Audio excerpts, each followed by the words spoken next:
আসসালামু আলাইকুম বন্ধুরা, আশা করি আপনারা আলহামদুলিল্লাহ সবাই ভালো আছেন। এখানে আমি যে জায়গায় থাকি আর কি, আমার মালিকের এখানে একটা রুম প্রথমে বানানো ছিল আর কি, রেডি ছিল। ওই জায়গায় গাড়ি আর কি ঠিক করতো মালিকের ছেলেরা।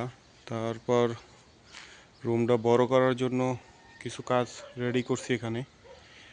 এখানে ব্লক গাঁথতেছি, ব্লক গাঁথতে আর কি এটা বড় করব রুমটা আর কি। তো অর্ধেকের প্রায় কাম অনেকটাই শেষ, কারণ এতটুকু অল করবো এই সাইডে উঁচা করা, এই সাইড প্রায় শেষ, আর দুইটা ব্লক গাঁথলেই শেষ। তো চাইছিলাম ভিডিওটা আর পরে দিব, কিন্তু ওই অনেক দিন হয়ে গেছে, মালিকের ছেলেরা মাল সামান আনে দেন আর কি, ব্লক টোলো আনিয়ে দিতেছে না ওরা আর কি, বাইরে গেছে একটু। কারণ আমি তো রিয়াদ থাকি, রিয়াদ শহরেই, তো ওরা রিয়াদ শহরে নাই আর কি, বাইরে গেছে, জন্য কাজ কমপ্লিট হয় না। এখানে একটা সিঁড়িও করতেছি, সিঁড়িটাও কমপ্লিট হবে আশা করি। সিঁড়িটা শেষ, কিন্তু প্লাস্টার করা বাকি। আর কারেন্টের লাইন, এই দেখেন কারেন্টের লাইন টাইন এগুলো করতেছি, রেডি করতেছি।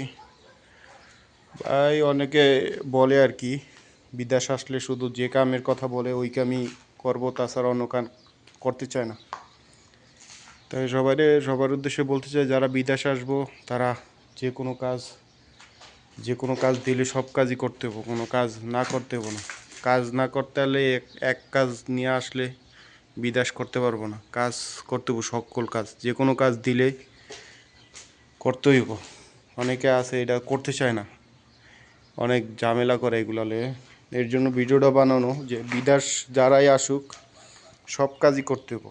যে কাজ দিব মালিকের আন্ডারে কাজ করলে সব কাজই করতে হবো, কারণ সব কাজ জানা থাকলে ভালো, নিজের জন্যও ভালো, সবার জন্যও ভালো। যে কোনো জায়গায় গেলে যে কোনো কাজ করলে কাজের একটা মূল্য আছে। তো আশা করি আলহামদুলিল্লাহ সবাই ভালো থাকবেন। দেখছেন প্লাস্টার করছি, আমি কোনো সময় ব্লক গাঁথি নাই, তো সৌদি আরবে আইসা যে ব্লক গাঁথলাম, আশা করি ভালো হয়েছে, কোনো অসুবিধা হয় নাই। আশা করি সবাই আলহামদুলিল্লাহ ভালো থাকবেন। সালামু আলাইকুম।